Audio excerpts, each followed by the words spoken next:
is no result. Ang oras ay lumilipas, ang panahon ay nagbabago. Sa larangan man ng medisina, edukasyon at kung paano natin nakikita ang mundo. Ngunit may mga bagay na nananatiling pareho. Ito ang ating mga takot, ang ating mga pagdududa at ang ating mga pagsubok na umunawa. Dalawang buhay, dalawang paglalakbay. Magkahiwalay sa dekada, ngunit magkakaugnay sa isang karanasan.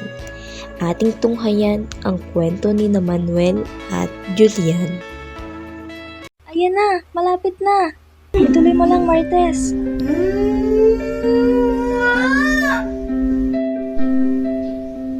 Ang ganda mo, anak.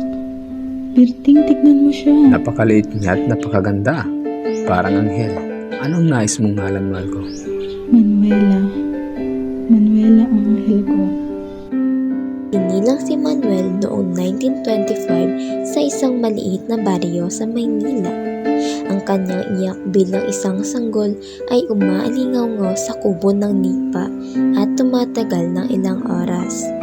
Ang kanyang katahimikan ay pantay na nakakabahala kumpara sa ibang mga sanggol. Kaya dahil dito, labis na nag-aalala ang kanyang mga magulang dahil nararamdaman nilang may kakaiba sa kanya.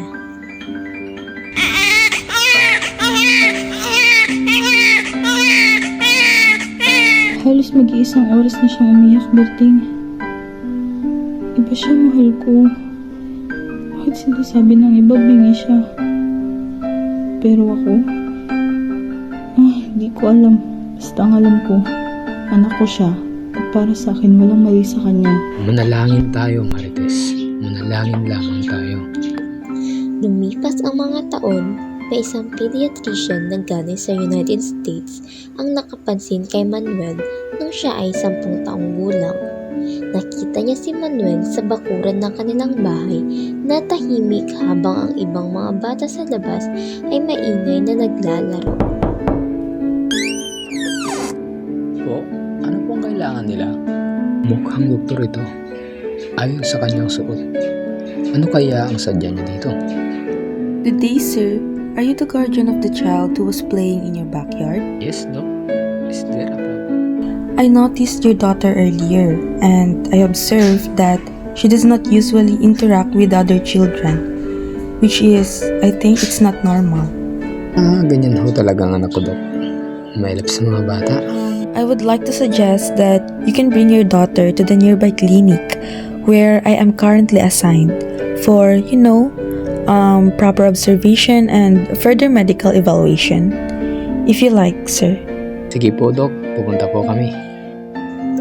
Kinabukasan, pumunta ang mag-asawa na si Berting at Marites kasama si Manuel, na kung saan ang sinasabi ng pediatrician na clinic, bitbit nila ang pag-asa para sa kanilang anak.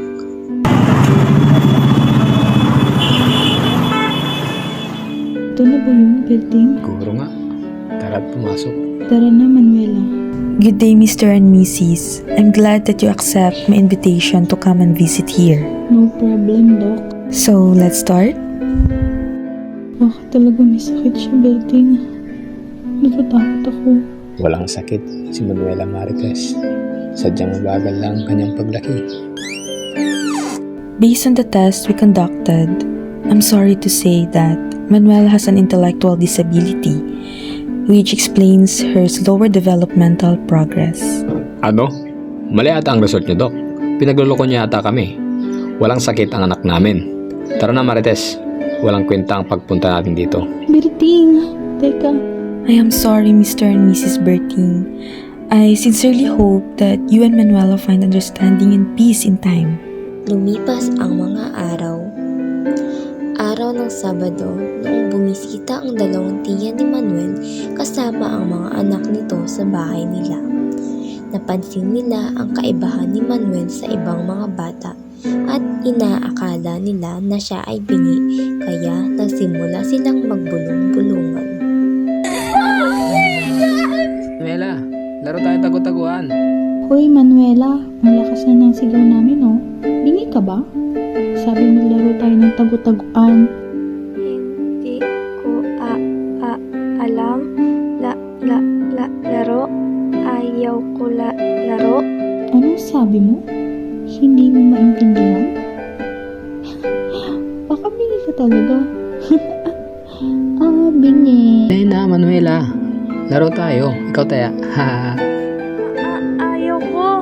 Ayaw. Sige na, ang arte mo naman, Manuela. Ayaw. Hoy, anong ginagawa mo sa kanya?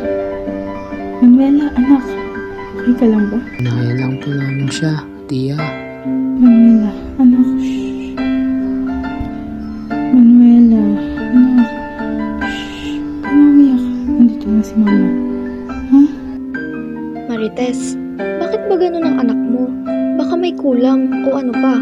Ay, alam ko na. Baka naman may problema sa pandinig ang bata. May mga nagsasabi kasing hirap daw siyang makarinig at umunawa. Di ba? Oo nga naman oh. Ilang taon nang hindi makaunawa ng mabuti. Hayaan niyo na lang ang anak ko. At baka sadyang mabagal ang paglaki. Baka naman may nangyari nung pinagbubuntis mo siya. Hindi mo rin masasabi, di ba?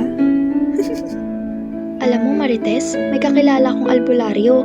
Pwede mo siya ipatingin ton. Donasyon lang daw, sapat na. Hayaan niyo na lang ang anak ko. Sa edad na 18 taong gulang, ang kanyang mga gawain ay simple lamang. Tulad ng pagtutupi ng mga damit, pagtatapon ng mga basura, at paghahanda ng pagkain sa mesa. Ang kanyang buhay ay isang tahimik at bihira makipag-usap sa mga tao, pero makikitaan siya ng pagmamahal. Manuela, akasin mo ng mga damit at hapon na. Pagtapos niyan, pwede ka na magpahinga. Nay. Ang sakit pagmasta ng kalagayan ng anak ko. Na hindi man lang siya nakapag-aral dahil sa kalagayan niya. Sana gumaling na ang anak ko. Kapit ka na bang matapos, anak? Tulungan na kita.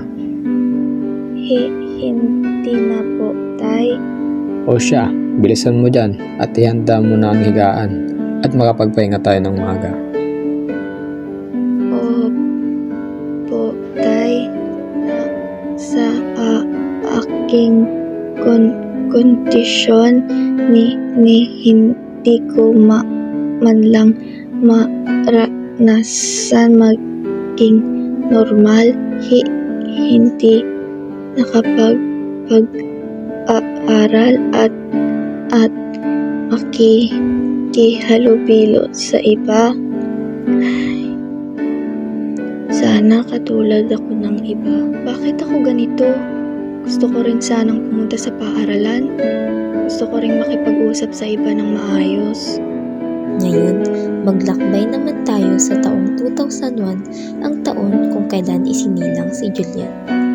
Ang kanyang mga unang paghihirap ay may hawig kay Manuel. Umiiyak siya ng matagal at mahirap patigilin. Parang mabagal din siya umunlad kumpara sa ibang mga bata.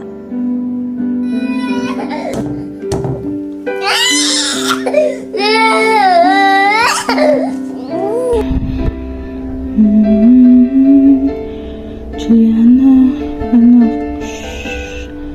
Tahan na, ha? Nahihirapan na si Mama.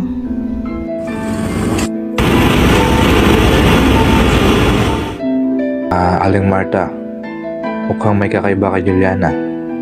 Napaka-aktibo niya at mukhang delay sa kanyang development. Maganda siguro magpa-check up tayo sa isang development specialist.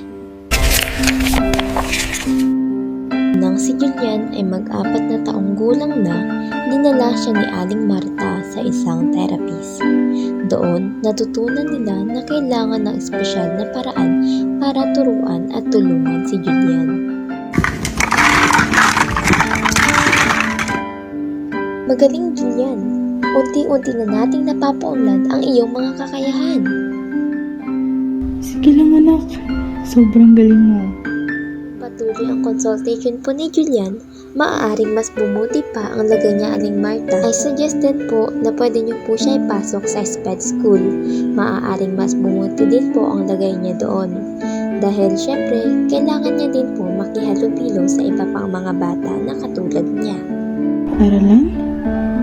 Maaari na ba talaga siya makapag-aral? Aling Marta, pwede po siyang makapag-aral. Doon niya po matututunan ang maraming bagay at syempre makikilala niya po ang iba pang mga bata na katulad niya po. Okay po. Naku, maraming salamat po. Sa wakas magiging masaya ng anak ko. Ipinasok nga ni Aling Marta ang kanyang anak sa SPED school.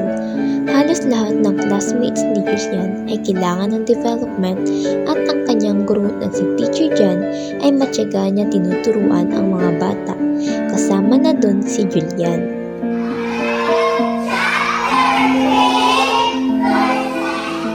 Yan na, dahan-dahan lang ha. Tutulungan kitang sagutin niya ang mga tanong natin. Ayan, dahan-dahan lang Juliana. Hindi nagmamadali si teacher. Dito po, teacher. Walang problema, ganito yan. Laging ginagabayan ni Teacher Jan si Julian sa mga activities sa school at tinutulungan niya itong intindihin ang mga instruction at laging pinupuri sa anumang mga gawaing ginagawa nila. At unti-unting nagkakaroon ng lakas ng loob si Julian at nagsisimula na rin siyang makihalubilo sa iba pang mga bata.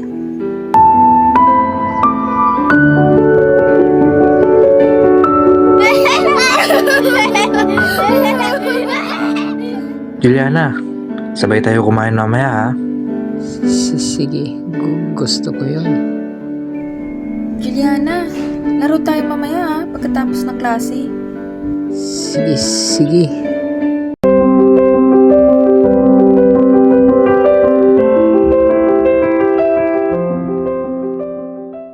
Nang si Julian ay maglabing taong gulang na, kumpirmado nga na may kapansanan siya sa pag-iisip.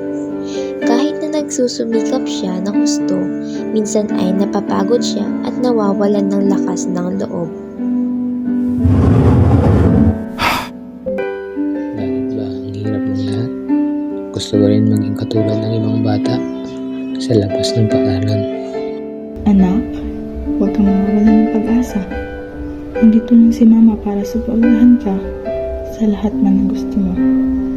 Tandaan mo anak, may kanya-kanya tayong talento. At ikaw, may kakayahan ka. Opo, Mama. Maraming salamat po.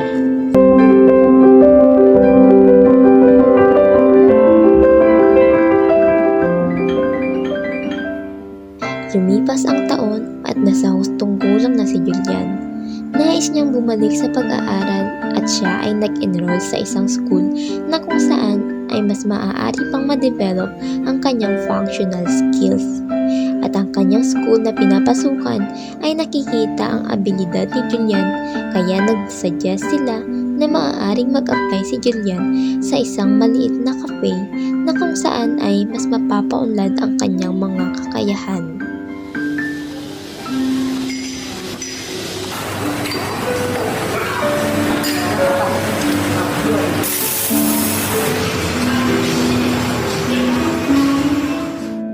Juliana, napakahusay mong gumawa ng kape. Tingnan natin, baka pwede ka magtrabaho sa isang maliit na cafe. Sige po, susubukan ko.